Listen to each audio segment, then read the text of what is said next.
la hechicera del espejo invertido. En el reino de Virelia, los espejos no eran simples objetos de vanidad.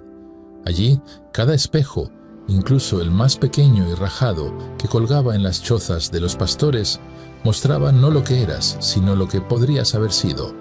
Es decir, tu reflejo se convertía en una versión alterna de ti, según elecciones no tomadas o caminos evitados.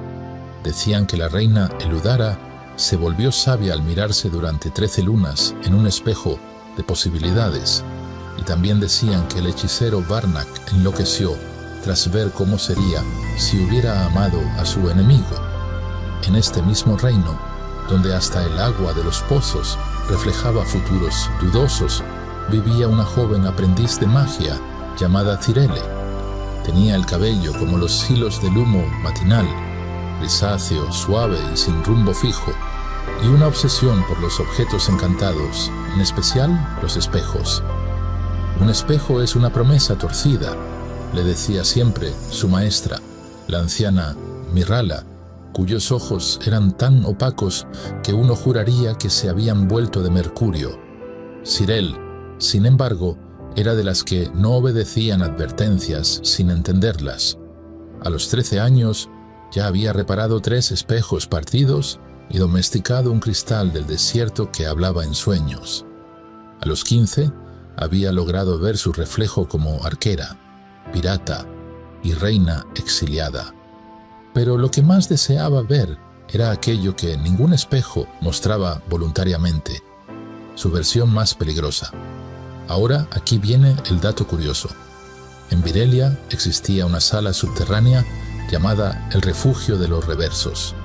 Se decía que fue construida por la mismísima fundadora del reino, quien tenía miedo de su propia sombra.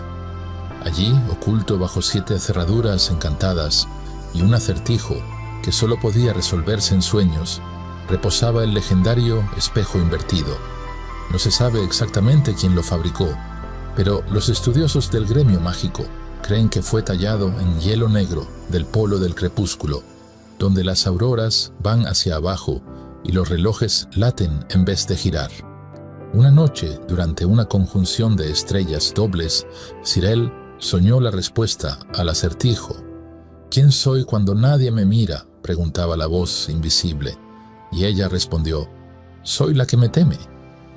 El espejo se abrió como si suspirara. Ella bajó, tocó el marco, y en un instante tan breve como el parpadeo de un cuervo, el cristal se quebró. Hacia adentro, del espejo invertido no sale un reflejo, sale un contrafondo, una esencia opuesta, una criatura de humo y hueso de sombra que no desea observarte, sino sustituirte. Lo que emergió fue una Cirel sin rastro de miedo, sin afecto ni ternura, una que sabía mentir con la voz de los pájaros y sonreír como si los incendios fueran música. La otra Cirel escapó por los corredores subterráneos, dejando huellas que evaporaban el suelo. Mirrala, al sentir el desequilibrio mágico, llegó cojeando con su bastón de ámbar. «Has roto el equilibrio de los reflejos», exclamó. «Ahora los reinos del cristal se desestabilizarán y tu doble irá por ti, no por venganza». Por reemplazo, Cirele quiso hablar, pero las palabras la traicionaron. El espejo le había robado parte de su voz, no su sonido, sino su certeza, y eso era más peligroso. «Solo hay una forma de restaurar el equilibrio», dijo Mirrala. «Deberás atravesar los 7 reinos del reflejo. Cada uno muestra una parte de ti, que niegas». «¿Y si me atrapa?», preguntó la joven, aún temblando. «No se trata de correr, se trata de reconocerte antes de que ella te convenza de que es tú». El primer reino estaba más cerca de lo que imaginaba. Al cruzar el umbral del refugio, la atmósfera cambió. El aire tenía la densidad del agua y las sombras susurraban. Se encontraba en el reino del miedo antiguo, donde cada superficie reflejaba la primera vez que tu alma quiso esconderse. Allí, Cirele vio a una niña en una torre, tapándose los oídos para no oír los gritos de un padre que olvidó cómo amar. Pero había algo más. Entre los espejos caminaba una figura idéntica a ella, salvo por la mirada. esa mirada que no temía mirar de vuelta. La otra ya estaba allí, y mientras el cristal de un lago cercano comenzaba a agitarse como si algo dentro respirara, Sirel comprendió que el juego de reflejos apenas comenzaba. El lago del reino del miedo antiguo comenzó a temblar, como si su superficie respirara. Y en cierto modo lo hacía. Sirel lo supo al ver su reflejo romperse en ondas concéntricas y, por un instante, notar que no la imitaba. Su reflejo la observaba. Hay un dato curioso sobre los lagos encantados de Virelia. Nunca deben mirarse directamente a la luz de una luna ausente, porque entonces el agua deja de reflejar lo que ves y comienza a mostrar lo que te ve a ti. Esa noche la luna era nueva y el lago, como una criatura insomne, ya había abierto sus ojos. La otra Sirele emergió de entre los sauces con paso pausado. Llevaba una capa de humo que no tocaba el suelo y un anillo que no tenía piedra, sino un ojo que parpadeaba. ¿Te asusta saber quién puedes ser si no temes?, preguntó sin mover los labios. Su voz viajaba directo al pensamiento, como un cuchillo que evita la piel y va por el alma. Sirele no respondió. No debía hacerlo. Mirrala le había advertido que, en el reino del miedo antiguo, las palabras mal dichas se volvían serpientes, y las serpientes aquí, según una leyenda registrada en la biblioteca de las grietas, sabían imitar el tono de sus víctimas a la perfección. Antes de reemplazarlas, avanzó con cautela, no hacia la figura oscura, sino hacia el puente que se extendía sobre el lago, un puente que solo aparecía cuando alguien dudaba. Las piedras flotantes surgieron bajo sus pies, como pensamientos inconclusos. 1, 2, 3. Cada paso que daba, sentía el tirón invisible de su reflejo detrás, pero no se giró. En cambio, susurró en su mente una palabra de anclaje. Recuerda quién tembló, no quién venció. Al otro lado del puente, el paisaje cambió sin previo aviso, porque así funcionan los reinos del reflejo. No tienen puertas ni fronteras, sino umbrales emocionales. En cuanto el miedo antiguo fue reconocido, el aire se volvió más liviano y el suelo más nítido. Estaba ahora en el reino del deseo oculto, donde los espejos mostraban lo que fingías no querer. Allí, el mundo era un bazar de maravillas. Torres flotantes con balcones dorados, gatos que sabían recitar poesía en latín antiguo, aunque algunos confundían las declinaciones, y vendedores de risas embotelladas que cobraban en secretos. Sirel caminó entre ellos con la misma fascinación de una niña frente a un libro cerrado con llave. Uno de los espejos más altos la llamó con una voz parecida a la de su madre fallecida. Le mostró una vida donde era la maga suprema, adorada por multitudes, poderosa sin rendir cuentas. Esto podría ser si dejas de contenerte, decía el reflejo. Y en él, Sirel veía una versión suya que volaba, que reía con arrogancia, que no conocía la palabra culpa. Lo que no todos saben es que en este reino, cuanto más deseas lo que ves, más difícil es salir. Las raíces del suelo se enredan con la ambición. Muchos han quedado atrapados allí, contemplando espejos por siglos, hasta que se convierten en parte de ellos. Literalmente. La otra Sirel no apareció esta vez en persona, apareció en cada reflejo. Su presencia se fragmentaba, multiplicada. Algunas versiones le sonreían como aliadas, otras como rivales. En una, la otra le tendía la mano. «Tú sabes que quieres esto», susurraba. «Solo debes dejarme tomar el control. Te liberaré del juicio, incluso del tuyo». Sirel retrocedió, pero las imágenes no desaparecían. Cada cristal repetía escenas distintas. Ella como reina cruel, como hechicera vengativa, como dueña de un mundo moldeado a su antojo. Ella sin límites. Y entonces recordó algo que Mirrala le dijo una tarde de lluvia. El poder más peligroso no es el que otros te niegan, es el que tú misma te prohíbes. Decidida a salir de allí, Sirel se pinchó el dedo con una aguja que llevaba al cuello, Su sangre, al tocar el espejo más cercano, provocó una grieta. Esa grieta se multiplicó, como si el reino entendiera que ella ya no deseaba ser su prisionera. Al cruzar la fractura abierta entre dos vitrinas flotantes, llegó sin aliento al siguiente espacio, el tercer reino. El reino de las decisiones no tomadas era diferente, no tenía paisajes. Era una sala infinita, donde miles de versiones de ella misma caminaban en distintas direcciones. Cada una vivía la vida que Sirel no eligió, la niña que huyó de la magia, la que aceptó el matrimonio, la que murió en la Torre de los Gritos, y entre todas ellas, una se giró y la miró fijamente.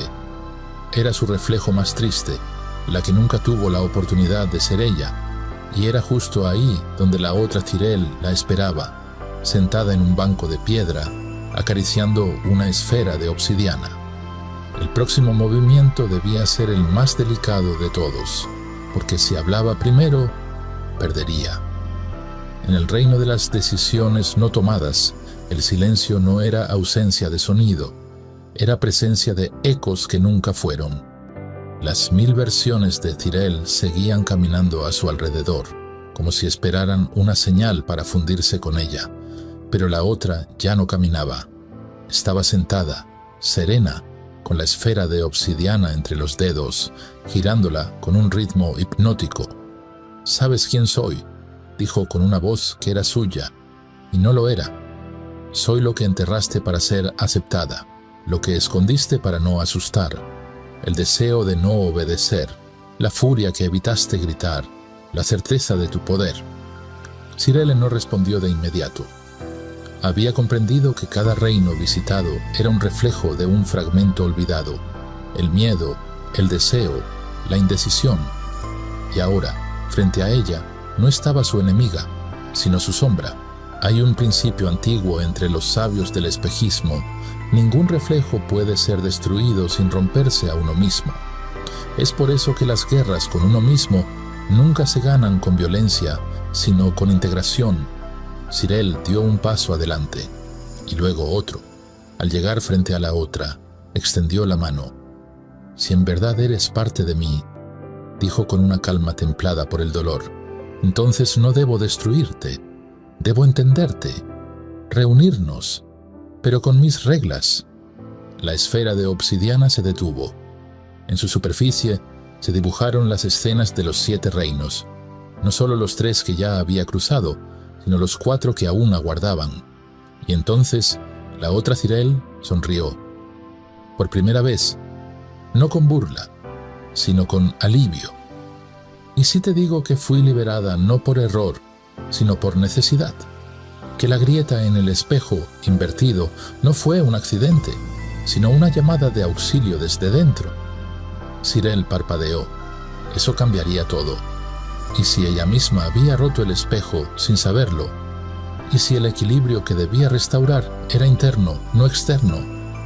En ese instante, el banco de piedra desapareció y ambas se encontraron en un vórtice de cristal líquido.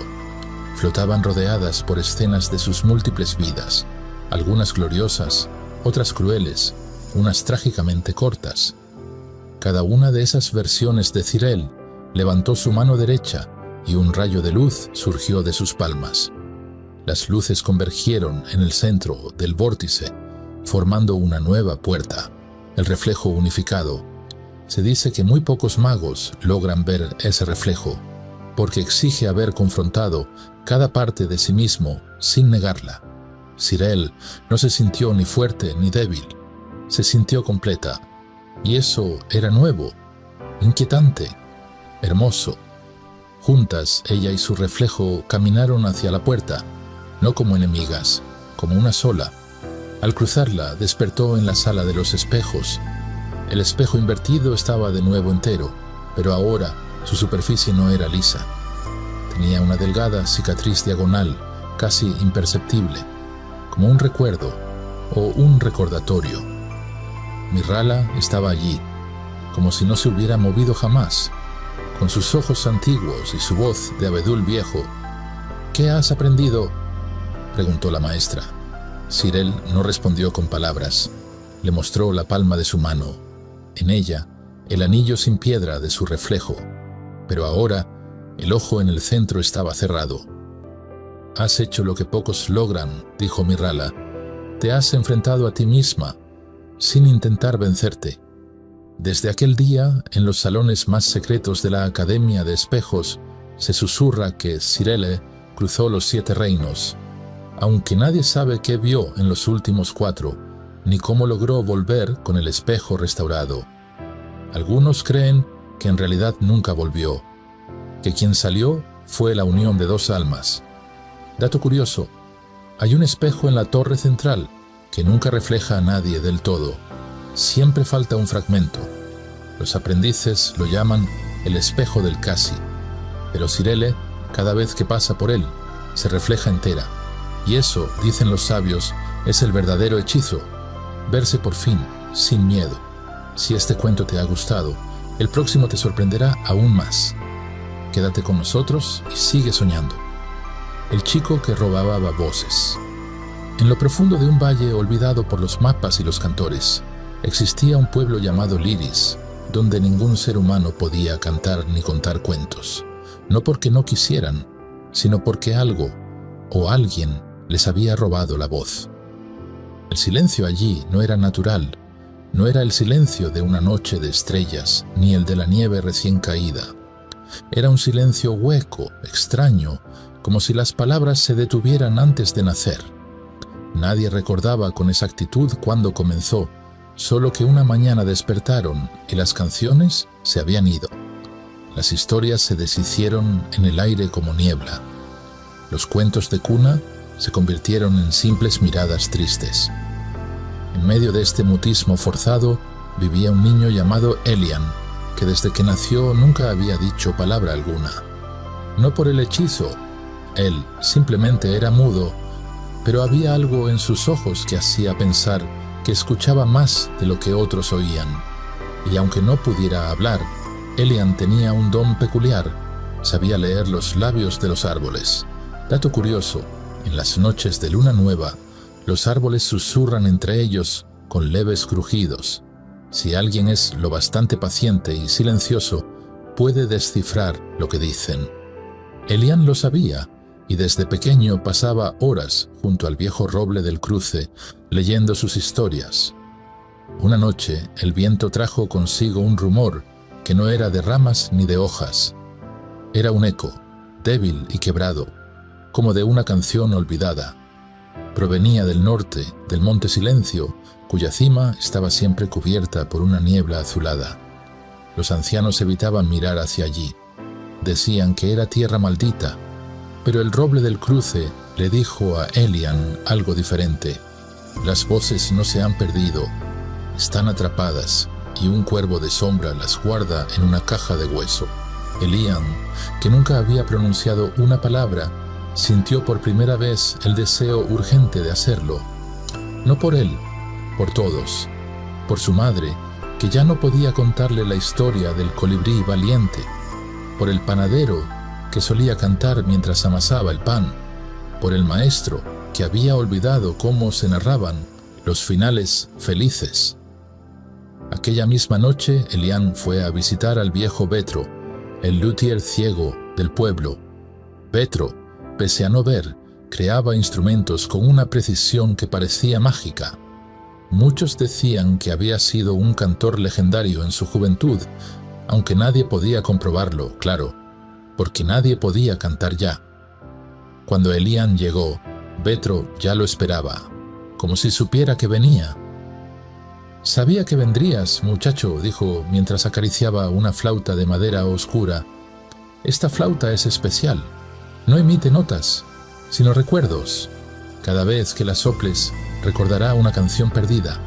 Pero ten cuidado, los recuerdos también pueden doler». Elian tomó la flauta con reverencia. No era una flauta común. Estaba tallada con símbolos que no se parecían a letras, pero que el chico reconoció como antiguos signos de viento. Tenía grabado un pájaro con las alas extendidas y una nota musical en el pico. Betro también le dio un saco pequeño, hecho de tela dorada. «Aquí guardé los ecos que logré rescatar». dijo el anciano. No son voces completas, apenas murmullos, pero pueden guiarte si sabes escucharlos. Así, sin palabras, con la flauta colgada al cuello y el saco al cinto, Elian partió hacia el Monte Silencio. No hubo despedidas. Todos lo vieron marcharse desde las ventanas, con la esperanza agazapada en los ojos. El camino era largo y empinado. A medida que se alejaba del valle, el aire se volvía más frío, pero también más extraño. En la primera noche de su viaje, mientras descansaba al pie de un viejo menhir cubierto de musgo, Elian escuchó por primera vez un murmullo en su saco. Abrió con cuidado y una pequeña nube de sonido escapó, danzando en el aire, como si buscara dirección. Tocó la flauta con suavidad y una melodía melancólica brotó, como si un ruiseñor olvidado llorara. Y entonces, de entre los árboles, apareció el primer obstáculo, un búho sin ojos, que hablaba con la voz de un niño. ¿Por qué vienes a romper el silencio?, preguntó con un tono que no era amenaza, sino advertencia. El cuervo no devuelve lo que roba, solo cambia voces por secretos. Elian no respondió, solo alzó su flauta y sopló una nota que hizo vibrar incluso las piedras. Y el búho se hizo a un lado, porque a veces una melodía bien tocada puede ser más elocuente que 100 palabras. Y fue así como Elian continuó su camino hacia la niebla azul del Monte Silencio. Elian caminó por senderos olvidados donde incluso los árboles parecían contener la respiración. Cada paso hacia la cima del Monte Silencio era como entrar a un mundo donde el tiempo se doblaba, como un acorde mal afinado. La niebla azul se espesaba y los ecos de la flauta guiaban sus pasos, susurrándole en idiomas sin nombre. Dato curioso, en ciertas montañas encantadas, como el Monte Silencio, los ecos no repiten lo que dices. Te responden. Son retazos de almas viejas, de sonidos atrapados, de canciones inacabadas que buscan su final. No hay dos ecos iguales. En la segunda noche, Elian llegó a un claro donde una fuente de agua brotaba desde una roca hendida. El líquido no era transparente, sino plateado, y reflejaba cosas que no estaban allí. Un carrusel en movimiento, una mujer de voz dulce cantando, un niño riendo con un perro. Eran fragmentos de voces robadas convertidas en imágenes. Se inclinó a tocarla, pero un aullido rasgó el aire. De entre la niebla surgió un lobo sin sombra. Tenía los ojos de vidrio y caminaba sin hacer ruido. En lugar de gruñir, tarareaba. Sí, tarareaba con la voz de un anciano. Elian comprendió. No era un lobo real, sino un guardián hecho de sonidos perdidos. El lobo lo olfateó, rodeándolo. Elian, sin miedo, sopló una nota de su flauta. Era una tonada breve, como las que las madres silban mientras ordenan la casa. La criatura se detuvo, ladeó la cabeza y por un instante algo parecido a una lágrima brilló en su ojo. El eco de una voz femenina brotó del saco dorado. Esa canción la cantaba mi abuela cuando llovía. El lobo retrocedió y se desvaneció, como si la música lo hubiera liberado. Así Elian continuó. A cada obstáculo respondía con una melodía. Una risa infantil curaba los troncos partidos. Un silbido pastoril calmaba al viento inquieto. La flauta no solo tocaba música, tejía memorias en el aire. Al tercer día, Elian alcanzó el límite donde la niebla era tan densa que parecía un muro de algodón. Allí, el eco ya no salía del saco, sino del suelo, y no era melodioso. Era un llanto, un coro de suspiros lastimosos que parecían pedir ayuda. Entonces lo vio, Usoom, en el centro de un anfiteatro natural de piedra. Suspendido entre las ramas retorcidas de un árbol muerto, colgaba una jaula.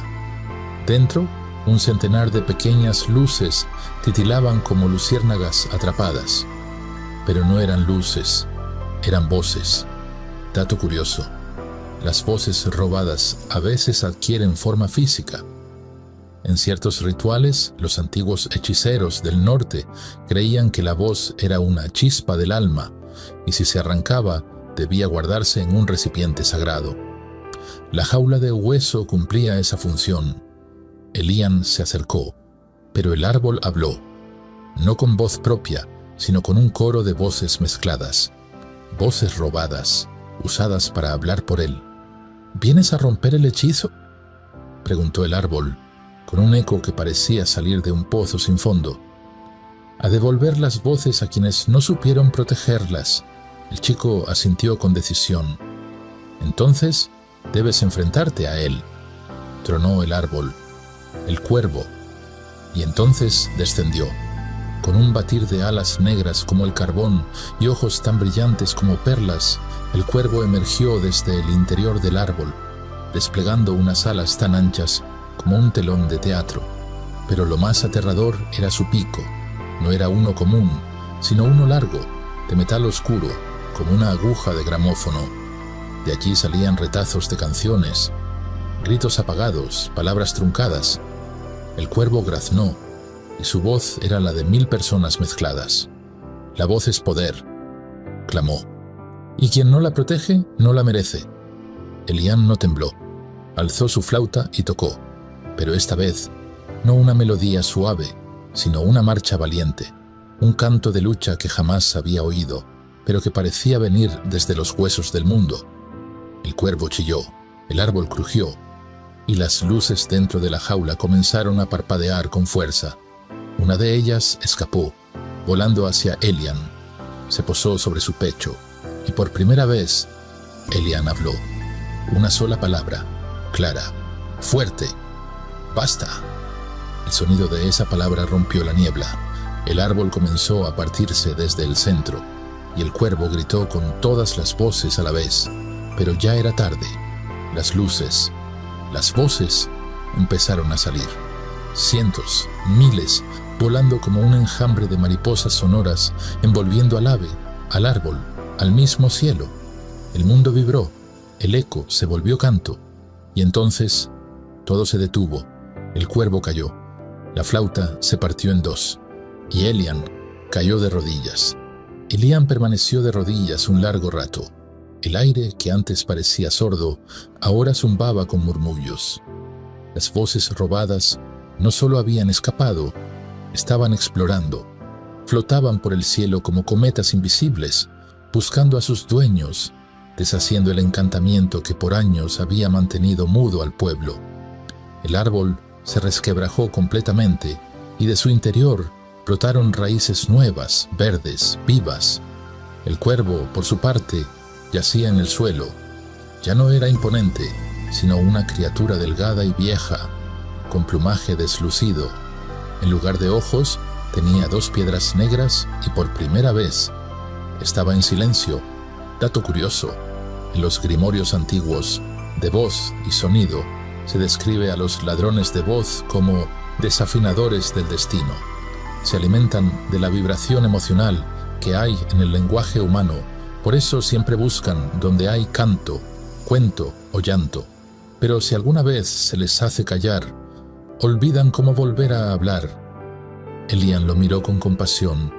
Aunque el cuervo había robado voces por egoísmo, Elían entendía ahora que el silencio absoluto era un castigo peor que cualquier prisión. Se acercó y en un gesto que nadie le enseñó, dejó un fragmento de su recién adquirida voz sobre el pecho del ave. Una sola nota, como una chispa. Luego se alejó. El camino de regreso fue distinto. Donde antes hubo niebla, ahora se extendían caminos de canto. Árboles que murmuraban poemas, piedras que susurraban secretos. Cada lugar que cruzaba le devolvía a Elían una voz que él no recordaba haber oído, pero que al escucharla sentía como si siempre hubiera vivido en su corazón. Y en su oído una canción se repetía. Era la misma que su madre solía cantar en sueños, una melodía que tejía abrigo y pan, que sabía a cuento contado al atardecer. Con cada paso, Elían ya no tocaba la flauta, que ahora estaba rota, sino que cantaba, primero tímidamente, luego con confianza y finalmente con una voz que hacía vibrar las hojas. Cuando llegó al pueblo, la fuente de la plaza estaba encendida, pero en lugar de agua brotaban palabras. Palabras que danzaban y se enredaban, que formaban versos, refranes, trabalenguas y secretos infantiles. Los aldeanos, antes sumidos en el mutismo, salieron de sus casas con la mirada encendida. Primero fue una anciana quien tarareó, luego una niña repitió un cuento que nunca antes había podido contar. Y luego, como si alguien hubiera abierto una compuerta invisible, el pueblo estalló en voz. Risas, canciones, saludos, suspiros, sermones, regaños, poemas. Dato curioso, se dice que cuando un pueblo recupera su voz después de una larga maldición, las palabras no envejecen durante un ciclo lunar entero. Por eso, durante ese mes, lo que se decía tenía más peso, más fuerza. Algunos llamaban a esto el mes de la verdad. Elian fue recibido como un héroe, aunque no decía mucho de sí mismo. No necesitaba hacerlo. Su historia estaba en los ojos de quienes habían vuelto a hablar. En cada niño que cantaba, en cada abuela que susurraba historias antiguas mientras cocinaba. Y una noche, bajo la luz de una luna tan redonda como una nota perfecta, alguien le preguntó: «Elian, si ya recuperaste tu voz, ¿qué harás con ella?». Él sonrió. Luego dijo con calma: «La cuidaré y la usaré para contar lo que otros no pueden». Y así lo hizo. Elian se convirtió en cuentista. Viajó por reinos, pueblos y aldeas donde las palabras habían sido olvidadas, robadas o temidas. Con su nueva voz y la mitad de su flauta colgada al cuello como recuerdo, contaba cuentos como este. Cuentos de niños que vencen al silencio, de notas que liberan, de ecos que responden y sobre todo cuentos de voces que regresan. Porque, como dicen los sabios trovadores de las tierras altas, la voz es una semilla. Si la plantas con verdad y la riegas con música, puede crecer hasta convertirse en un bosque de historias. Y tú, que ahora has escuchado este cuento, quizás sin darte cuenta ya llevas en ti una semilla. Cuídala, hazla sonar. Cada historia guarda un secreto, y la siguiente lo revelará. No te vayas, lo mejor está por venir. La princesa con huellas de lobo. En un reino donde la nieve nunca dormía del todo, nació una niña en el palacio más alto de las tierras septentrionales. Su madre, la reina Adalia, había soñado durante 7 lunas con una criatura de pelaje plateado, ojos que brillaban como hielo bajo la luna llena y un aullido que quebraba el silencio de los siglos. Aquel sueño, se decía, era augurio de bendición o de castigo, y cuando la niña nació, no lloró. Solo respiró profundamente y fijó su mirada clara en las antorchas del salón. Pero fue al ver sus pies cuando los murmullos comenzaron. No tenía talones suaves ni dedos pequeños como flor recién brotada. En lugar de eso, sus plantas estaban marcadas con almohadillas rugosas, negras como carbón, y diminutas garras asomaban entre los deditos, como si la bestia del bosque hubiera dejado su sello en la sangre real. El médico real, hombre de ciencia y superstición por igual, bajó la cabeza con miedo. Las parteras susurraron plegarias, y el rey, horrorizado, ordenó que nadie más supiera lo ocurrido. No le puso nombre, solo la llamó el error.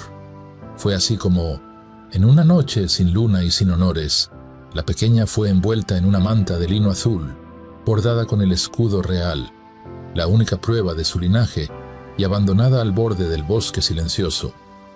Ese bosque, donde ni los leñadores se atrevían a internarse más allá del primer claro, era hogar de sombras antiguas, espíritus del hielo y manadas que hablaban con los árboles. Pero no todo lo olvidado es cruel. Cuenta la historia, y lo juro por las constelaciones, que fueron los lobos de pelaje blanco, casi transparente, quienes la hallaron primero. La observaban como si ya la conocieran. Uno de ellos, una hembra de ojos lilas, se acercó, olfateó las huellas en sus pies y la tomó entre sus fauces con un cuidado tan preciso como el de una madre que arropa a su cría. Desde aquel instante, la niña fue suya. No fue llamada princesa, sino Lira, nombre que los vientos del norte susurraban a los copos de nieve desde hacía generaciones. Lira creció entre aullidos y ramas congeladas, entre historias cantadas por las estrellas y juegos de persecución bajo las auroras. Aprendió a correr en 4 patas antes que a caminar en 2. Un dato curioso que pocos saben: los lobos del norte no solo aúllan para comunicarse, sino que cada nota de su canto invoca memorias antiguas. Así, Lira fue criada con las leyendas de los primeros inviernos, donde los hombres y las bestias aún compartían tronos y pactos. Aprendió el lenguaje de los vientos, que cambia de dirección cuando la verdad se oculta, y también a leer los copos de nieve, como quien lee un pergamino, cada forma, un presagio distinto. Una vez, al observar un copo de 6 puntas perfectas, supo que alguien moriría cerca del fuego antes del próximo solsticio, y así fue. Pero no solo los lobos la cuidaron. En el centro del bosque, bajo un lago congelado que nunca se derretía, moraban los espíritus del invierno, seres traslúcidos que no hablaban, pero moldeaban la realidad con danzas y luces. Estos espíritus, según antiguos estudios de sabios perdidos, están compuestos de vapor congelado de tiempos remotos, y cada uno guarda un recuerdo del mundo que fue. Se dice que uno de ellos, un ente llamado Varn, cuyo nombre significa eco, en una lengua que solo el hielo recuerda, se encariñó con Lira. Le enseñó a desaparecer entre las sombras de la nieve, a entender los silencios más largos y a ver lo que no se ve, el dolor escondido, la intención velada, el amor secreto. A medida que crecía, Lira se hacía más ágil, más sabia, más enraizada en ese bosque que muchos temían. Sus ojos, de un gris tempestuoso, eran espejos del cielo antes de una tormenta. Su voz, cuando decidía usarla, tenía la vibración de una loba líder, y su presencia causaba que las ramas se inclinaran, como si la tierra misma reconociera a quien fue marcada por algo mayor que la sangre real. Sin embargo, mientras la princesa sin trono aprendía los secretos del hielo y la manada, en el reino que la había rechazado comenzaban a multiplicarse las señales de una antigua profecía. Las cosechas se quemaban aunque era invierno, las antorchas ardían con llamas negras, y los sabios del reino de la nieve desempolvaron un pergamino prohibido, escrito con tinta de meteoro y sellado con lágrimas de dragón. Cuando el fuego eterno amenaza con devorar la tierra, solo quien tenga alma de bestia podrá sellar la grieta del mundo. El rey, ya envejecido, convocó a videntes, guerreros y falsos héroes. Nadie traía consigo las huellas de la bestia. Nadie, salvo una niña que ya no era niña, y que una vez fue abandonada con el nombre no dicho. Fue entonces cuando el bosque se estremeció. Lira, desde lo alto de una roca escarchada, sintió el viento cambiar de tono, y supo que era hora de regresar. La mañana en que Lira descendió del risco, los lobos formaron un círculo a su alrededor, no a modo de despedida, sino como un juramento antiguo. La hembra de ojos lilas, que ahora tenía un pelaje casi traslúcido por los años, la miró fijamente. Fue entonces cuando Lira comprendió algo que nunca se había atrevido a pensar. No solo la habían criado, la habían preparado. No era una huérfana salvada por azar. Era una elegida, marcada desde su primer aliento para un destino más grande que cualquier trono, con un abrigo hecho de piel de lobo muerto en batalla y el escudo real aún cosido en la vieja manta de lino azul, que siempre había conservado como una reliquia sin entender por qué. Lira cruzó la frontera del bosque silencioso. Al hacerlo, los espíritus del invierno danzaron a su alrededor, no para detenerla, sino para sellar la memoria del bosque en su piel. El hielo dejó una marca invisible en sus hombros. Quien la tocara sentiría un escalofrío profundo, como si estuviera mirando algo que no pertenece a este mundo. En las aldeas cercanas al reino, los rumores comenzaron como el crujir de ramas secas. Una mujer camina descalza sobre la nieve y no deja huellas. Dicen que habla con lobos. Tiene los ojos del norte y las marcas de una bestia. Al llegar a la ciudad capital no necesitó anunciarse. Fue reconocida sin que nadie entendiera cómo. Los más ancianos, al verla, cayeron de rodillas, no por respeto a su linaje, que desconocían, sino por temor reverente. Y un dato curioso que resurgió en los pergaminos del Archivo Real: hacía exactamente 17 años que la luna había desaparecido del cielo por una noche, la misma noche en que Lira nació. Según astrónomos del antiguo reino de Tirlón, una luna que se ausenta al nacer una criatura marca el inicio de una nueva era. El castillo, antes lleno de arrogancia y frialdad, se sentía pequeño frente a su presencia. El rey, ahora canoso y encorvado, no la reconoció al principio, pero al ver el escudo bordado en la manta que llevaba al cuello, sus ojos se abrieron con una mezcla de horror y revelación. Intentó hablar, pero no encontró palabras. Entonces fue la reina, la misma que había soñado con el lobo plateado, quien se acercó temblando. Ella sí la reconoció, no por sus ojos ni su postura salvaje, sino por algo más simple, la forma en que su corazón latía al verla. «Mi hija», susurró, y una lágrima se congeló antes de tocar el suelo. La corte no supo cómo reaccionar. ¿Cómo se recibe a una princesa criada por lobos? ¿Cómo se honra a alguien que fue arrojado al olvido y regresó con los secretos del hielo entre los dedos? Fue entonces cuando los sabios la convocaron ante el gran círculo de los fuegos, donde ardía la llama perpetua que protegía al reino desde hacía 1000 inviernos. Aquella llama, sin explicación alguna, comenzaba a arder en tonos oscuros, como si se estuviera pudriendo desde adentro. Las profecías eran claras. Si la llama se volvía completamente negra, los fuegos del abismo devorarían el mundo, comenzando por el norte. Muchos habían intentado purificarla: alquimistas con pociones de oro, clérigos con oraciones heredadas, incluso niños considerados puros por no haber mentido nunca. Nada funcionó. La llama escupía cenizas negras cada vez que alguien la tocaba. Pero cuando Lira se acercó, descalza, la llama se agitó y luego, por primera vez en siglos, se detuvo. Silencio total, como si el fuego mismo estuviera conteniendo el aliento.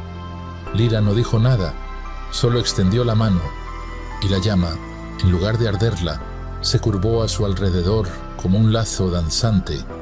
Un sabio de cabello plateado, el más antiguo del consejo, llamado Maelon, gritó: «Es ella, la de la profecía, la hija con alma de bestia», y así fue reconocida, no solo como princesa, sino como guardiana del equilibrio, heredera de la sangre humana y del espíritu animal. Desde entonces, su nombre se escribía en los libros con símbolos mezcla de runas antiguas y letras del idioma común. Los niños la imitaban en los juegos, los poetas le cantaban sin entender por qué, y los lobos, desde el bosque, aullaban cada vez que el viento soplaba desde el sur. Pero lo que nadie sabía aún era que la prueba real no había comenzado, pues bajo las montañas, más allá de las tierras conocidas, el fuego eterno despertaba. El fuego eterno no era un mito. Dormía en las grietas más profundas del mundo, donde la roca no conoce el frío y el tiempo se derrite como cera. Allí los antiguos dijeron que una criatura sin forma, nacida antes del primer invierno, yacía atrapada en un lago de lava viviente. Lo llamaban Arcor, el hambre sin ojos, y su única debilidad era una paradoja. Solo alguien cuya alma perteneciera tanto a la tierra como al hielo podría enfrentarlo sin ser consumido. La llama negra en el gran círculo no era sino el primer bostezo de esa criatura, y Lira, aún sin comprender del todo lo que era, recibió el llamado en sueños. Cada noche, su mente descendía por túneles de piedra ardiendo, mientras lobos hechos de ceniza le susurraban fragmentos de un idioma que no se hablaba desde que el mundo era joven. Aprendió que el equilibrio del mundo no se sostenía entre el bien y el mal, sino entre la memoria y el olvido. Lo que no se recuerda se descompone, y lo que se descompone alimenta a Arcor. Fue así como, al llegar el equinoccio, la noche en que el cielo y la tierra se reflejan en un espejo invisible, Lyra se despidió del castillo, no como una princesa, sino como una criatura nacida entre dos mundos. Le ofrecieron un ejército, lo rechazó. Le ofrecieron una armadura, la enterró en el jardín helado. Solo llevó consigo su abrigo de lobo, su escudo de lino bordado y una daga hecha con el colmillo de un espíritu invernal que se desvaneció voluntariamente al entregárselo. Y bajó, descendió por las grietas de Bungar, donde el calor derrite incluso los recuerdos. Los acompañantes humanos que intentaron seguirla no pasaron de la tercera caverna. En cambio, los espíritus del invierno y los lobos de humo caminaron a su lado, cada uno disolviéndose al pasar cierto umbral, como si su existencia se sacrificara para empujarla más allá. Finalmente, en el corazón del mundo, se encontró con Arcor. No tenía forma definida. Era más una intención que una criatura. Hambre, rencor, rabia acumulada, desde la primera vez que alguien olvidó mirar el cielo nocturno con respeto. El suelo temblaba con su aliento y las piedras mismas gemían en lenguas que hacían sangrar los oídos. Cualquier otra alma humana habría sido abrasada al instante. Pero Lyra no era solo humana. No luchó con espadas ni hechizos. Se sentó frente al abismo y comenzó a aullar. Sí, a aullar. Como lo haría una madre loba buscando a su cría perdida, como lo hacen los ancestros al llamar a la tierra para recordarles quiénes fueron. Fue un sonido que no pertenecía a este tiempo. Era un canto de hielo y sangre, un rugido que atravesaba eras. A su alrededor, las piedras se congelaron. El fuego retrocedió, y Arcor escuchó. Por primera vez escuchó, porque ese canto contenía memorias. No palabras, sino la esencia misma de lo que había sido olvidado. El nombre del primer río, el tacto del primer copo de nieve, la historia de una niña abandonada y criada por lobos. Lyra se convirtió en un canal entre el recuerdo del mundo y su presente herido, y Arcor, al recordar, ya no pudo destruir. El abismo se selló no con magia, sino con comprensión. No fue derrotado, fue contenido por el peso de la memoria recuperada.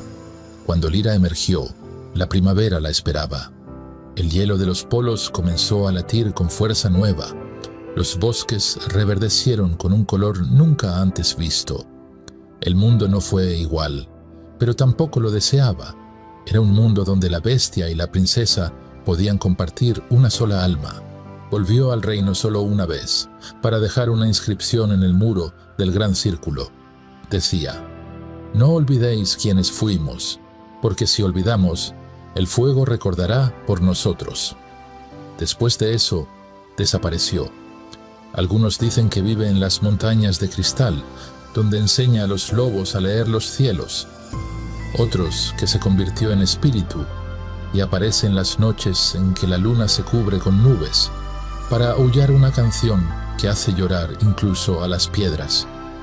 Pero lo cierto es que cada vez que un niño nace con marcas inusuales en los pies, los ancianos sonríen, porque saben que el mundo aún recuerda, y mientras recuerde, el fuego dormirá. Este fue solo un susurro del bosque. Si te quedas, escucharás el rugido de la próxima aventura, los tesoros de la casa invisible. Hay casas que existen solo en los mapas antiguos, otras que solo se abren si alguien canta la melodía correcta. Pero la casa invisible del bosque de Drela no necesitaba mapa ni canto, solo lluvia. No una llovizna tímida ni un chubasco distraído, sino una lluvia de esas que huelen a tierra antigua, a hojas recién despertadas y a secretos que han esperado siglos bajo la corteza del tiempo. Fue bajo una de esas lluvias, una que caía con ritmo de tambor antiguo, cuando 5 niños vieron por primera vez la luciérnaga dorada. No era común, flotaba con la majestad de una reina diminuta, y su luz no era amarilla, sino del color del cobre bruñido al sol. Se desplazaba entre los charcos sin mojarse, guiando su vuelo como quien ya sabe el camino. Los 5, Nora, Elian, Mikko, Lía y Teo, la siguieron más por intuición que por acuerdo. Ninguno habló. El bosque, usualmente enredado en raíces y niebla, pareció abrirse a su paso. Y entonces la vieron. La casa. Apareció como si el agua la tejiera desde el aire. Cada gota parecía coser una línea, una pared, una ventana. Era grande, como una mansión olvidada, pero no descuidada. Su madera estaba húmeda, pero no podrida, y sus cristales empañados, pero intactos. Tenía torres de tejado agudo, gárgolas que lloraban agua de lluvia y un campanario torcido que sonaba sin campana. ¿Estuvo siempre aquí?, preguntó Mikko, con ojos de fruta madura, entrecerrados de asombro. Nadie respondió. La luciérnaga flotó hasta la puerta y desapareció entre las rendijas. Y como si algo ancestral lo aprobara, la puerta se abrió con un crujido que sonó más a suspiro que a bisagra. Entraron. El aire dentro era tibio y olía a páginas viejas y pan con canela. En la entrada había un perchero donde colgaban capas de lluvia invisibles y botas que goteaban, aunque no tenían dueño. A lo largo del pasillo, candelabros con velas encendidas flotaban sin cuerda ni soporte. En el centro de la sala principal, una nota escrita con letra cuidadosa decía: «Cada objeto cuenta un cuento. Uno de ellos no ha sido terminado. Si no se completa antes del amanecer, todos desaparecerán con él». «¿Qué significa eso, Am?», susurró Lía, sin dejar de mirar un reloj de pie que tenía más manecillas de las que debía. «Creo que», dijo Nora, mirando alrededor, «creo que debemos escuchar los cuentos». Así comenzó la exploración. Había un espejo que narraba la historia de una princesa que se convirtió en nube, una tetera que contaba en susurros cómo escapó de una guerra entre cucharones y tazas de porcelana, una bufanda que murmuraba un poema de amor entre un tejedor ciego y una bruja que lloraba lana. Cada niño tocaba un objeto y al hacerlo, el objeto comenzaba a hablar. No con voces, sino con imágenes, sonidos, a veces incluso olores. Pero entonces encontraron el libro. Estaba sobre una mesa con patas de grulla y cubierto con polvo de luna. A diferencia de los demás objetos, no comenzó su cuento de inmediato. Mikko lo abrió con manos cuidadosas. Las páginas estaban escritas con tinta que parecía moverse como agua viva, pero tras unas pocas líneas el texto se detenía.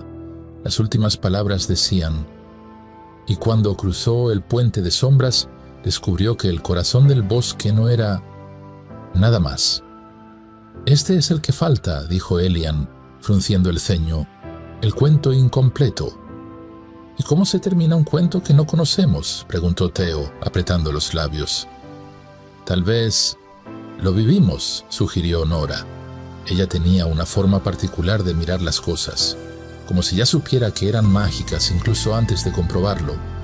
En ese instante, las ventanas de la casa se empañaron.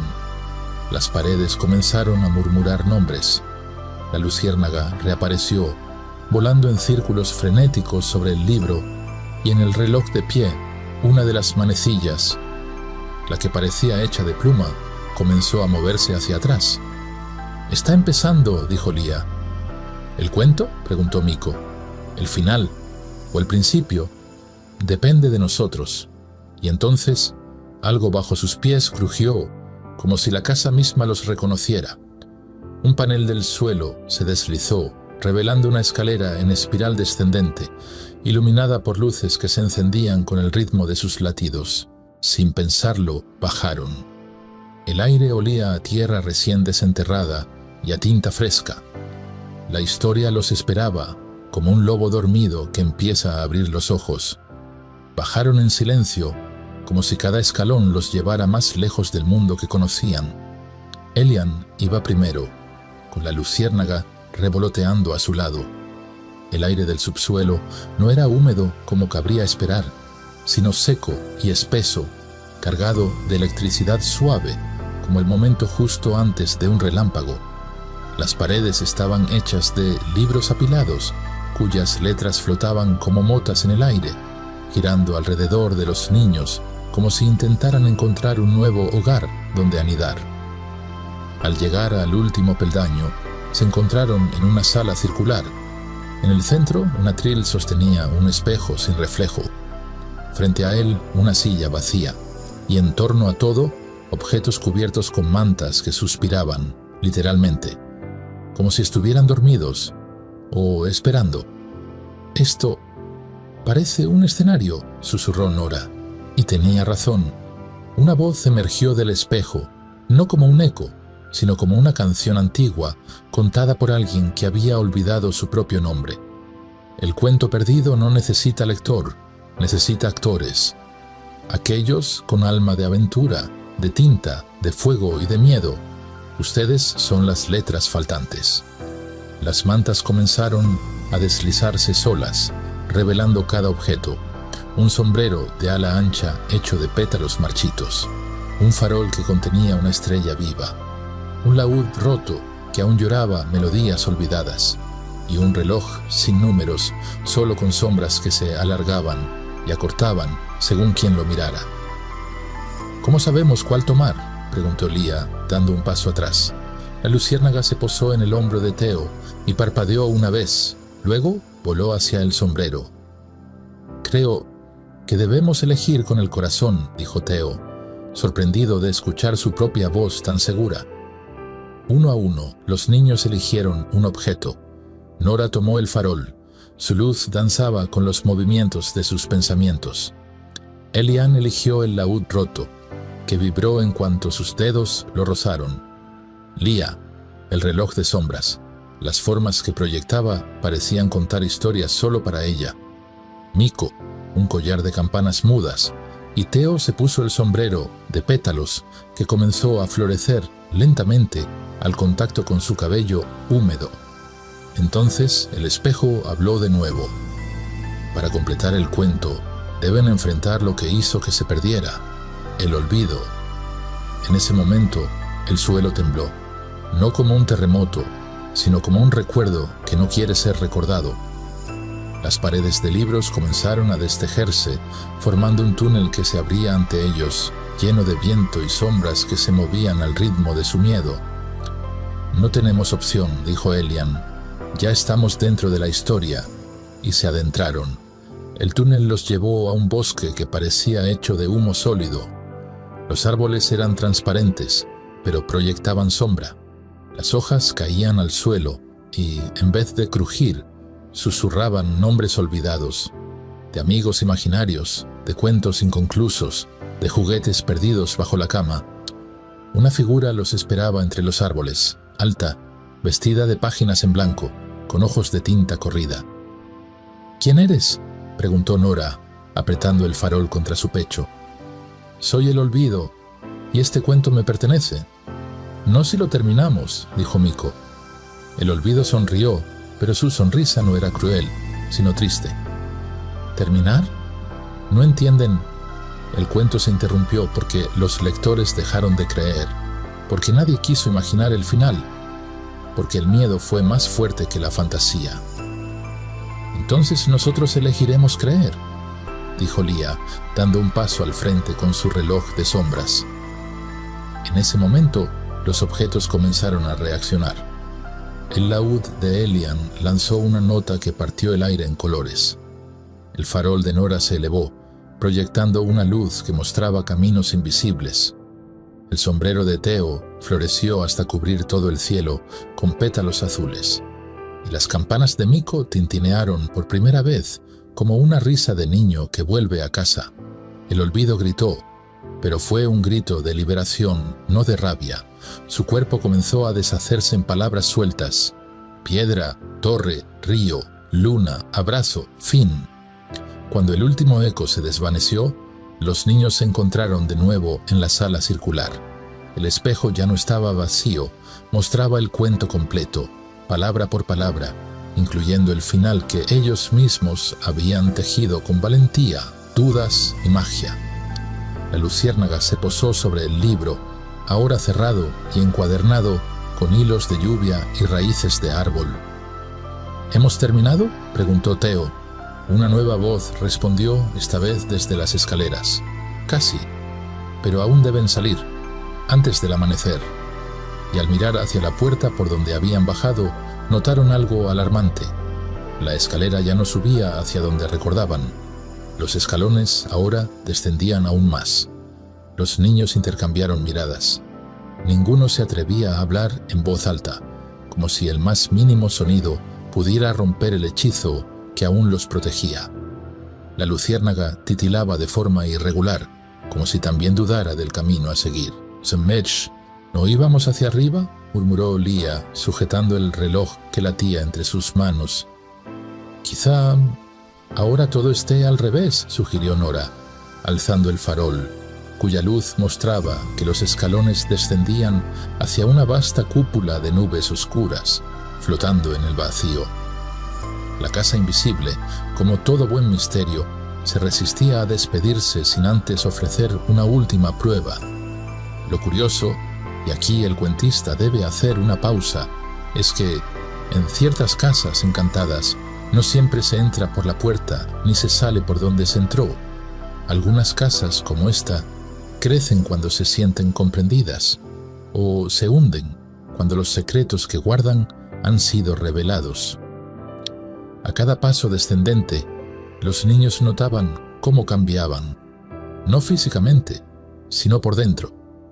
Elian ya no caminaba con la cabeza baja, sostenía el laúd como un estandarte. Lia dejaba que el reloj dictara su ritmo, viendo cómo las sombras señalaban direcciones invisibles. Theo, con el sombrero completamente en flor, parecía un joven sabio salido de un libro antiguo. Miko no dejaba de hacer sonar sus campanillas, marcando el paso con notas que dibujaban figuras en el aire.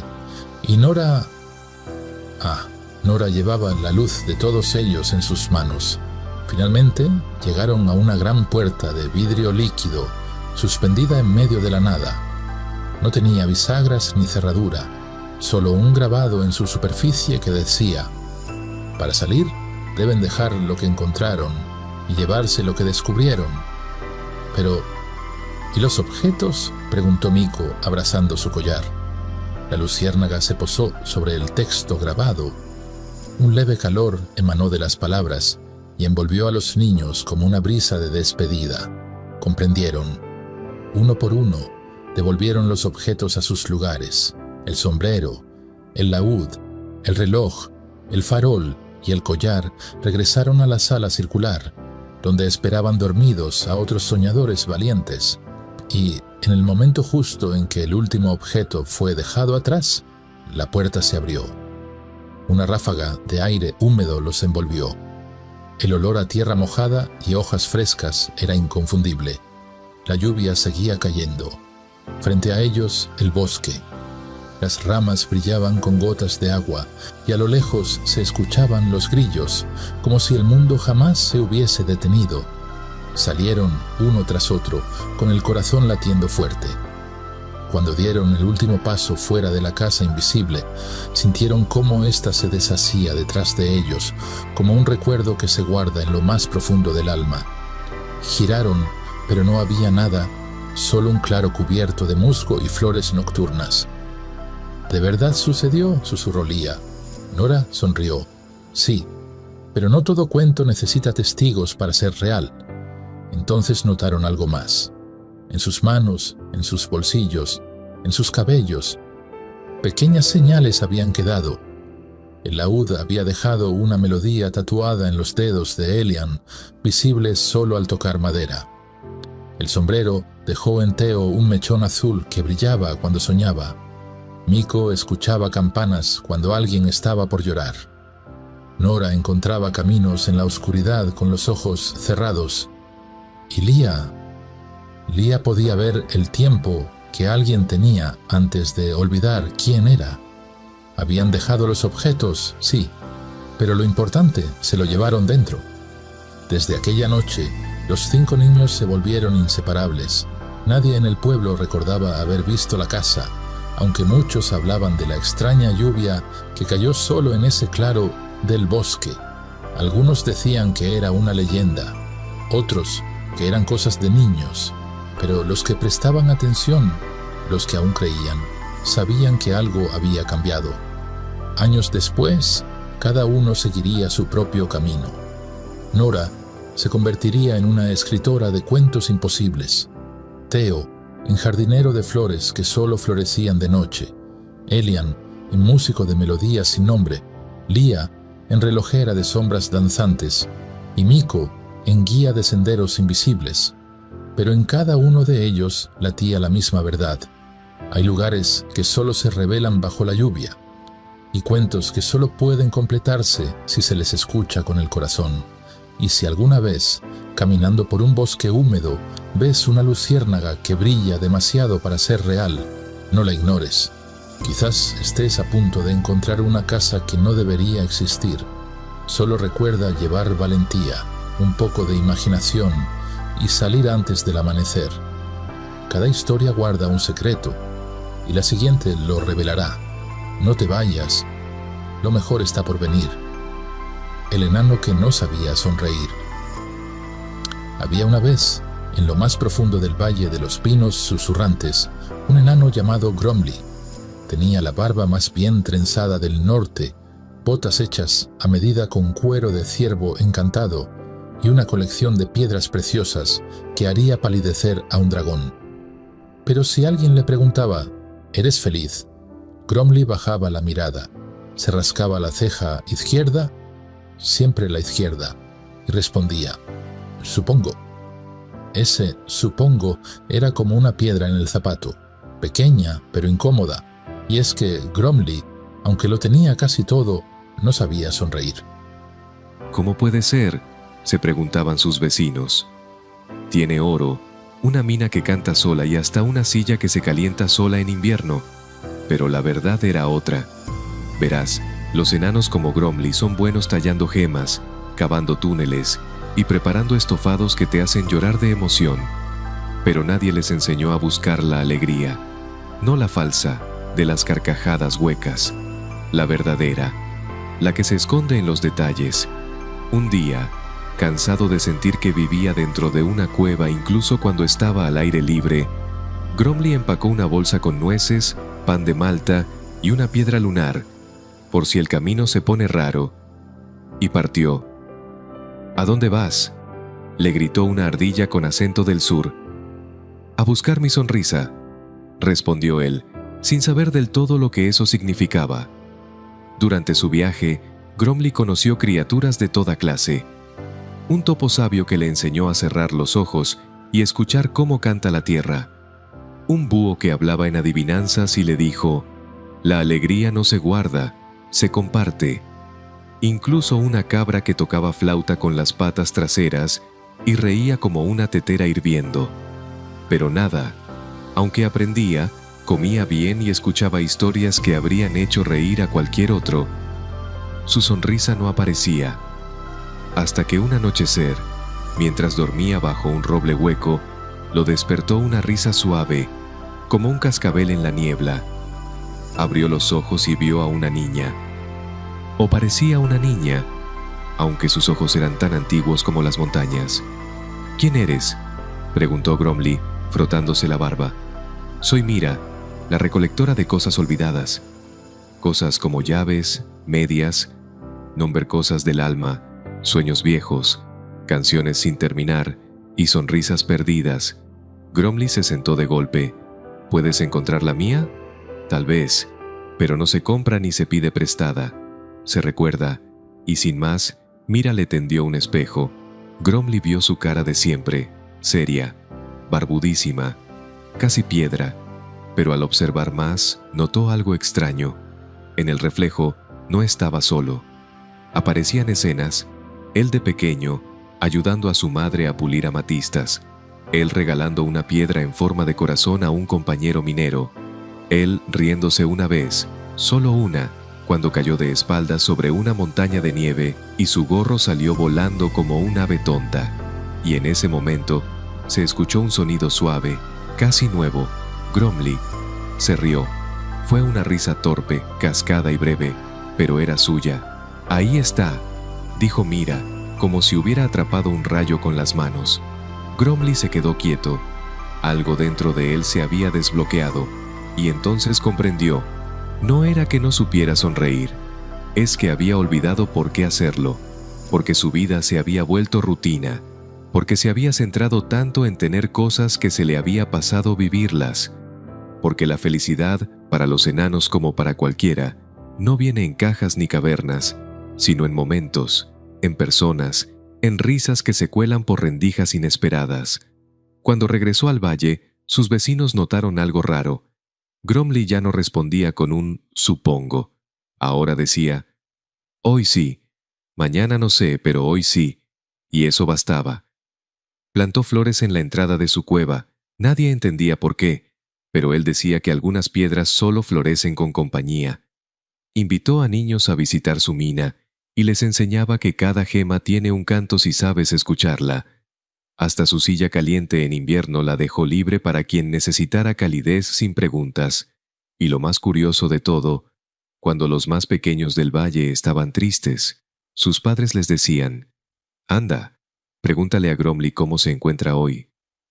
Y el enano, con los ojos brillantes y una sonrisa torcida, respondía siempre con un guiño: «Hoy sí, hoy soy feliz».